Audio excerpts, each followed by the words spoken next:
Office போகிற நிலைமையில கற்று வச்சுட்டாரு. அது பெரிய சாட்சி. இன்னொன்று என்னன்னா, ஜனவரி மாதத்துலேருந்து எனக்கு வந்து உடல் நிலை ரொம்ப மோசமாயிட்டு இருந்தது. திடீர்னு உடம்பு முடியாமல் போயிடுச்சு. இருமல் வந்து நிற்காம ரொம்ப கண்டினியூஸாக இருமல். லைவ் ஹாஸ்பிட்டலில் ப்ரைவேட்டில் நிறைய ட்ரீட்மெண்ட் பார்த்து கூட எதுவுமே எனக்கு செட் ஆகல. கட்டுற இடத்துல ஒப்பு கொடுத்து ஜெபம் பண்ணிட்டேன். ஆண்டவரை நீங்கள் பார்த்துக்கங்க அப்படின்னு சொல்லி ஆண்டவர் அந்த சுகத்தை கொடுத்தாரு. அப்புறம் வந்து உடனே என்னாச்சு, காது ப்ராப்ளம் ஆயிடுச்சு திடீர்னு.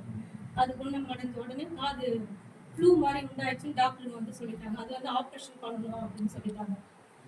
அதுக்கும் வந்து ட்ரீட்மெண்ட் எடுத்து ஆண்டவர்கிட்ட கொடுத்து அதுக்கும் ஜெபம் பண்ணேன். ஆண்டவரே நீங்க தான்ப்பா பார்த்துக்கணும், எனக்கு தெரியாது. இன்னும் 2 பிள்ளைங்க இருக்காங்க, ஏன்னா நல்ல பலத்தை கொடுத்தீங்கன்னா நான் வந்து மற்ற இதெல்லாம் செய்ய முடியும், காரியங்கள் வந்து எடுத்து செய்ய முடியும். அதையும் வந்து திரும்ப நான் வந்து டாக்டர் வந்து இப்போதைக்கு ஒன்றும் கிடையாது, ஆப்ரேஷன் பண்ண வேண்டிய நிலைமையில இப்போ இல்லை அப்படின்னு சொல்லிட்டாங்க. அது ஒரு சாட்சி ஆயிடுச்சு.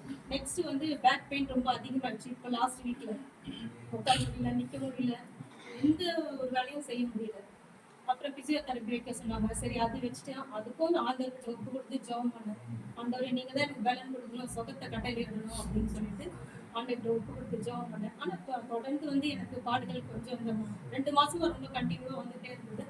ஆண்டவர் இப்போ வந்து எனக்கு எந்த ஒரு ப்ராப்ளம் இல்லாதபடிக்கு நல்ல உடல் நல்ல பலன் சுகத்தை கொடுத்தாரு.